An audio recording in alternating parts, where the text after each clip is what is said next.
اعوذ باللہ من الشیطان الرجیم بسم اللہ الرحمن الرحیم وبہ نستعین وہو خیر ناصر ومعین۔ سلسلہ دروس معارف قرآن و اہل بیت میں ماہ رمضان کے عنوان سے آج یہ ماہ رمضان کا 17واں درس ہے۔ ماہ رمضان کی 17ویں شب کی مخصوص نماز 2 رکعت ہے، جس کی پہلی رکعت میں حمد کے بعد جو سبھی سورہ چاہیں پڑھ سکتے ہیں، مگر دوسری رکعت میں حمد کے بعد 100 مرتبہ سورہ توحید اور سلام کے بعد 100 مرتبہ ذکر لا الہ الا اللہ پڑھنا ہے۔ ماہ رمضان کے 17ویں روزے کا ثواب روایت نبی اکرم صلی اللہ علیہ وآلہ وسلم میں اس طرح سے ہے کہ آپ ارشاد فرماتے ہیں، 17ویں دن اللہ تبارک و تعالی فرماتا ہے کہ بے شک میں نے روزے داروں کو بخشا اور ان کے آباء و اجداد کو اور ان سے سختیوں کو دور کر دوں گا قیامت کے دن۔ روایت کا حوالہ کتاب فضائل اشہر الثلاثہ جلد نمبر 2 صفحہ نمبر 81۔ ماہ رمضان کے 17ویں روزے کی دعا کا ترجمہ یہ ہے کہ اے اللہ، اس دن میری رہنمائی فرما، صالح اعمال کے انجام دینے کی طرف، اور اس دن میری حاجات اور آرزوؤں کو برآوردہ فرما۔ اے وہ ذات جو ان تمام باتوں کی تفسیر و سوال کی محتاج نہیں ہے، اے وہ ذات جو دلوں کے بھیدوں کا علم رکھتی ہے، درود بھیج محمد اور ان کے آل اطہار پر۔ اس دعا کی مختصر شرح و تفسیر اس طرح سے ہے کہ اس دعا میں ہدایت و اعمال صالح کی توفیق اور حاجات و آرزوؤں کو طلب کیا گیا ہے۔ لہذا پہلا مطلب ہدایت کے بارے میں ہے۔ ہدایت مصدر ہے مادہ ہدایہ سے، جس کے معانی و مصادیق مختلف ہیں، مثلا کتاب و شریعت اور آشنائی وغیرہ۔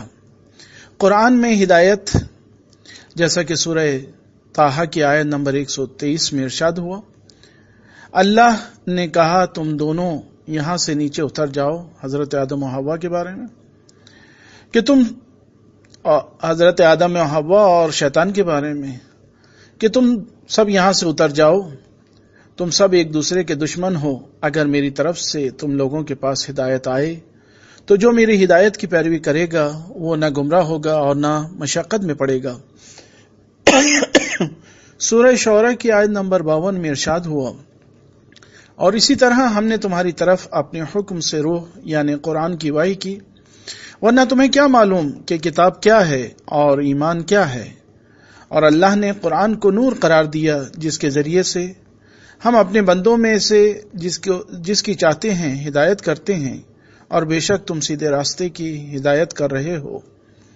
اور سورہ انسان کی آیت نمبر 3 میں ارشاد ہوا، بے شک ہم نے انسان کی سیدھی راہ کی طرف ہدایت بھی کی، اب چاہے وہ اس پر شکر ادا کرے یا انکار کر بیٹھے۔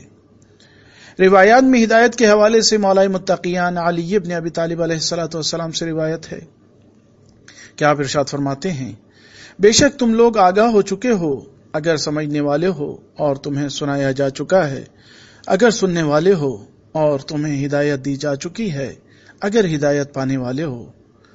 روایت کا حوالہ نہج البلاغہ خطبہ نمبر 12۔ دوسرے مقام پر مولا متقیان علی ابن ابی طالب علیہ السلام ارشاد فرماتے ہیں، اپنے نبی کی راہ کی پیروی کرو کہ یہ افضل ترین راہ ہے، اور نبی کی راہ و روش کی پیروی کرو کہ یہ بہترین راہ و روش ہے۔ روایت کا حوالہ نہج البلاغہ خطبہ نمبر 110۔ تیسرے مقام پر مولا متقیان ارشاد فرماتے ہیں، جان لو کہ اللہ کے نزدیک افضل ترین بندہ وہ ہے جو ہدایت پا کر دوسروں کی بھی ہدایت کرے، لہذا اس طرح سنت نبوی کو زندہ کرے اور بدعتوں کو ختم کرے۔ روایت کا حوالہ نہج البلاغہ خطبہ نمبر 164۔ دوسرا مطلب آج کی دعا میں عمل صالح کے بارے میں ہے۔ قرآن میں لفظ عمل 27 بار استعمال ہوا ہے، جس میں سے 18 بار لفظ صالح کے ساتھ استعمال ہوا ہے، لہذا قرآن میں عمل صالح کا تذکرہ سورہ طٰہٰ کی آیت نمبر 75 میں ارشاد ہوا، اور جو اس پر ایمان لایا اور عمل صالح بجا لایا ایسے لوگوں کے لیے بلند ترین درجات ہیں۔ اور سورہ نساء کی آیت نمبر 124 میں ارشاد ہوا، اور جو بھی نیک کام کرے گا مرد ہو یا عورت بشرطی کہ وہ مومن بھی ہو تو ان سب لوگوں کو جنت میں داخل کیا جائے گا اور ان پر ذرہ برابر بھی ظلم نہیں کیا جائے گا۔ سورہ کہف کی آیت نمبر 64 میں ارشاد ہوا، مال اور اولاد اور دنیاوی زندگی کی زینت، یہ سب دنیاوی زندگی کی زینت ہیں اور باقی رہ جانے والی نیکیاں تمہارے پروردگار کے نزدیک ثواب اور امید دونوں کے اعتبار سے بہتر ہیں۔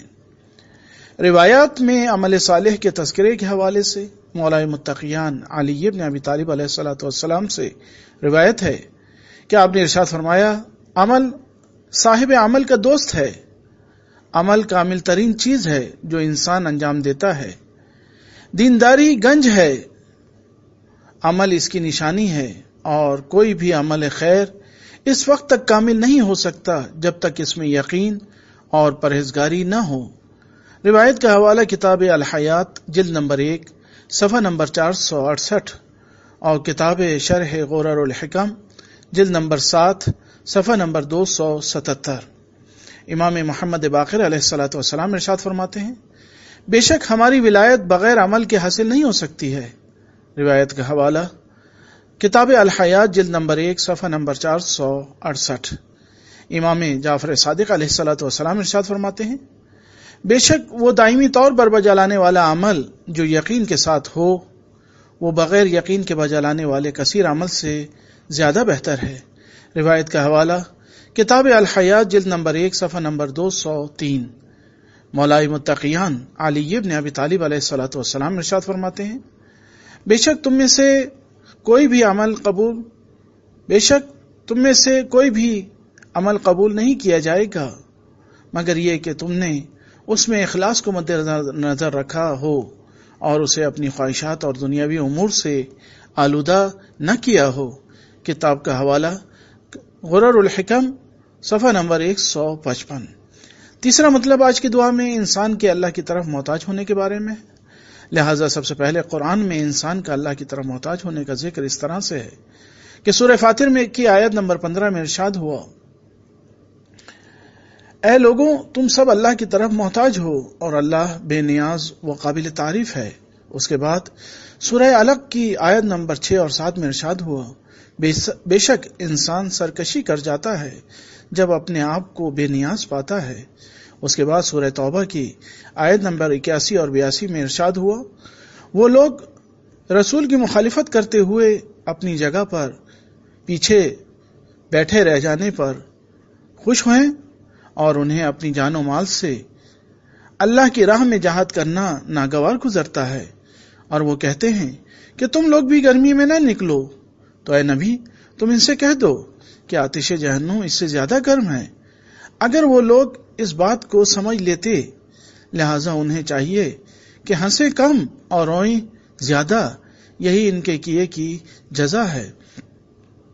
روایات میں انسان کے اللہ کی طرف محتاج ہونے کے حوالے سے نبی اکرم صلی اللہ علیہ وآلہ وسلم کی روایت ہے کہ آپ نے ارشاد فرمایا، جو یہ چاہتا ہے کہ اس کی دعا مستجاب ہو اسے چاہیے کہ وہ اپنے کھانے و پینے اور درآمد کو پاک کرے۔ روایت کا حوالہ بحار الانوار جلد نمبر 93 صفحہ نمبر 273۔ مولا متقیان علی بن ابی طالب علیہ الصلوۃ والسلام ارشاد فرماتے ہیں، جب اللہ تعالیٰ کسی کو دوست رکھتا ہے تو مال کو اس کے لیے منفور بنا دیتا ہے اور اس کی آرزوئیں کم کر دیتا ہے، اور جب اللہ تعالیٰ کسی سے نفرت کرتا ہے تو مال کو اس کے لیے محبوب بنا دیتا ہے اور اس کی خواہشات کو بڑھا دیتا ہے۔ روایت کا حوالہ کتاب الحیات جلد نمبر 3 صفحہ نمبر 375۔ اور آج کی آخری روایت جس میں مولا متقیان علی بن ابی طالب علیہ الصلوۃ والسلام ارشاد فرماتے ہیں، بے جا آرزوئیں عقل کو زائل کر دیتی ہیں اور جھوٹے وعدے دیتی ہیں اور غفلت پر ابھارتی ہیں اور حسرت و یاس کا موجب ہوتی ہیں، لہذا بے جا خواہشات کو جھٹلاؤ کیونکہ وہ دھوکہ ہیں اور انہیں پورا کرنے والا انسان گناہگار ہے۔ روایت کا حوالہ کتاب منتخب میزان الحکمہ جلد نمبر 7 صفحہ نمبر 308۔ وآخر دعوانا ان الحمد للہ رب العالمین۔